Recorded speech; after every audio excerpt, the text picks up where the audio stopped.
Gần đây thì đây có lẽ là trận đấu mà thành phố Hồ Chí Minh tạo được ít cơ hội nhất, ít pha dứt điểm của chủ công thành nhất. Vậy theo ông đâu là nguyên nhân?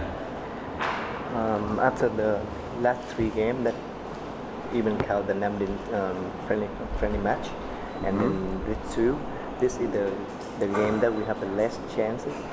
So what is the reason? Yes, I believe today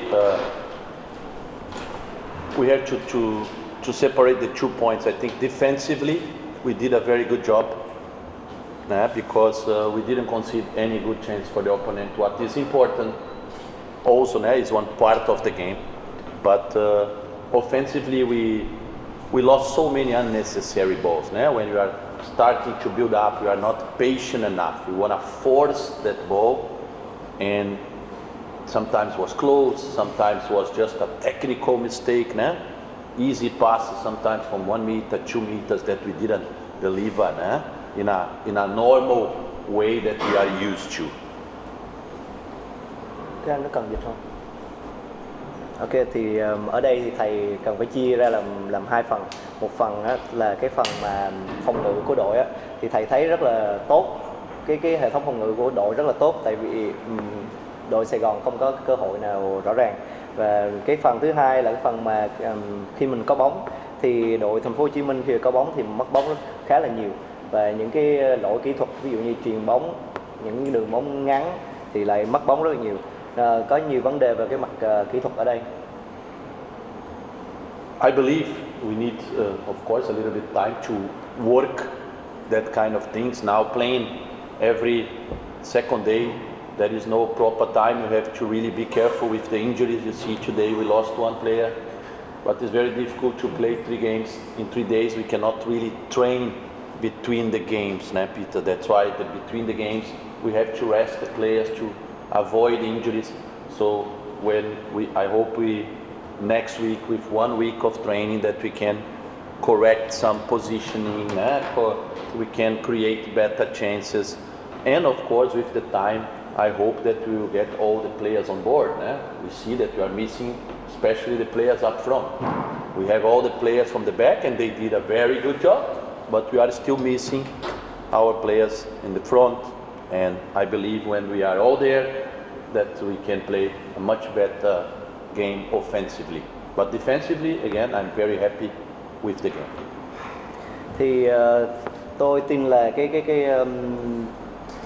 mình cần phải là có thêm một ít thời gian để mà làm việc với các cầu thủ, và các thầy cũng muốn là cẩn thận với các vấn đề chấn thương, tại vì trong trận đấu hôm nay là có Hậu là bị chấn thương, và giữa đá 3 trận trong vòng 6 ngày 3-4 ngày gì đó thì nó rất là khó khăn, tại vì mình giữa các trận đấu mình không có thời gian để tập luyện, tại vì sau trận đấu là mình tập nhẹ để các cầu thủ có thể quay trở lại thi đấu trận tiếp theo. Thì tuần sau cái giải đấu này thì tuần sau thì đội sẽ có một cái tuần đó để mà tập luyện thêm. Thì thầy mong là sẽ có nhiều cầu thủ trên hàng tấn công sẽ quay trở lại, tại vì thầy thấy là cái hàng phòng ngự đang chơi rất là tốt, nhưng mà ở trên hàng tấn công thì vẫn còn đang thiếu một cái gì đó, và đang chờ những cầu thủ kia quay lại. Việc mà Optic, người mà ông lựa chọn lại quyết định ra đi vào thời điểm này thì ảnh hưởng thế nào đến việc xây dựng của ông? What do you think about the Otis problem when you choose him to play in your formation, but now he decided to leave? So what is Look, guys, I will say that in general how I see football and how I see the football environment. If a player is not happy and where he is, and if a player doesn't want to play for a club, we always have to find a way to let the player go. I know the board and the contracts and all these things, they have to discuss that, but for me as a coach, if a player come and say, look, I'm really missing my home, I want to go home, I have there my family, I'm not having a good moment, I'm not with the head here, I'm not with the mind here, in my opinion is go talk to the club, find a solution. It's very sad for us because there is no time. I wish he is a good player, don't forget that, he's a good player in my opinion, But if a player is not happy and not committed, I prefer to bring a new player. Simple like that. I mean, the club and us, we have only one interest. We want everyone here to go the same way. We want to be committed, we want to be happy, we want to fight together. And if a player is not ready to do that, he must go to the club, talk about the contra issues, Peter, but then we have to bring someone that is hungry and want to play. And this is what we decide together as a club. And now we are doing our job to find a new one. Theo thầy nói là những cái điểm chung trong thế giới bóng đá là ví dụ như khi mà một cái cầu thủ mà không vui với lại câu lạc bộ, không còn hạnh phúc khi mà ở lại câu lạc bộ nữa thì cái đó là những cái vấn đề với lại ban giám đốc, thì có thể là vấn đề contract, có thể là vấn đề này vấn đề nọ. Khi mà thầy nói chuyện với Otis thì Otis lại nói là sẽ có một vài vấn đề gia đình, thì hoặc là bạn nói chuyện về việc là vợ muốn chia tay và sau đó là ông cũng có vấn đề về sức khỏe nên muốn ra đi. Thì lúc đó thì thầy cũng rất là tiếc vì Otis là một cầu thủ giỏi, nhưng mà khi mà một cái cầu thủ đã không còn mặn mà với câu lạc bộ nữa thì thầy sẽ lấy một cái cầu thủ khác để thay thế. Khi mà cầu thủ không còn muốn ở lại với câu lạc bộ thì thầy phải làm gì?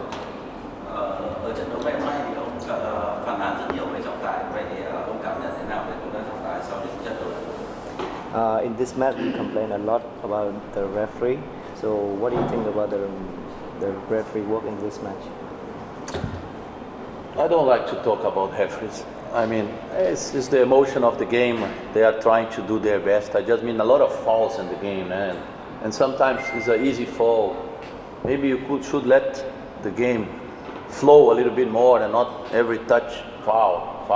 For both sides, man. I'm not saying the referee was against us. I mean, for the flow of the game, he was every single touch or every single foul. If I cry, I get. So let the game flow a little bit. But again, I don't like to talk about referee. I just mean that was a lot of fouls in the game. Was not a good game to watch, in my opinion. But we really believe that we can do and we will do better than this. Thì thầy cũng không có thích nói nhiều về về vấn đề trọng tài, nhưng mà nó cũng có khá là nhiều lỗi ở trong cái trận đấu này. Có nhiều cái lỗi rất là nhẹ nhưng mà có thể là bỏ qua được, nhưng mà trọng tài vẫn thổi, và trọng tài cũng có mắc khá nhiều lỗi cho cả hai bên. Thì cái này có thể là cứ để cho cái game nó tiếp tục. Một vài cái tình huống là va chạm nhẹ hoặc là một cái chạm cái thôi là cũng đã ngừng lại. Nhưng mà một lần nữa thầy nhấn mạnh là thầy cũng rất là hạn chế cái việc mà nói chuyện nói về vấn đề trọng tài. Xin ông có thể cập nhật về cái tình hình chấn thương của Văn Hậu, họ bị đau ở đâu và đang cố gắng tốt như thế nào?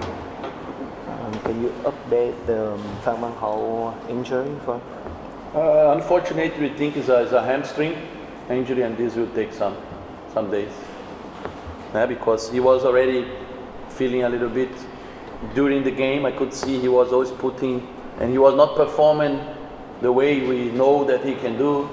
And I think he was trying, but again, it's a hamstring injury, and then we have to be now very careful. Need to give him a good rest and a good treatment because he's a good player.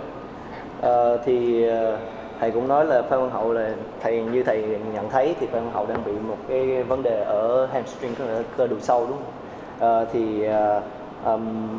Ở trước trận đấu thì như thầy Tuấn có nói trước là buổi sáng là Phan Văn Hậu đã chườm đá trước rồi. Thì trong trận đấu này mình thấy thầy cũng nói là trong trận đấu mình cũng thấy Hậu là cảm giác không tốt ở cơ đùi sau. Thì thầy nói là mình trong cái này thì trong cái tình huống này thì sẽ cẩn thận và sẽ cho Hậu những cái nghĩ tốt hơn và có những cái phục hồi tốt hơn. Okay, thank you. See you after tomorrow, huh? Happy New Year.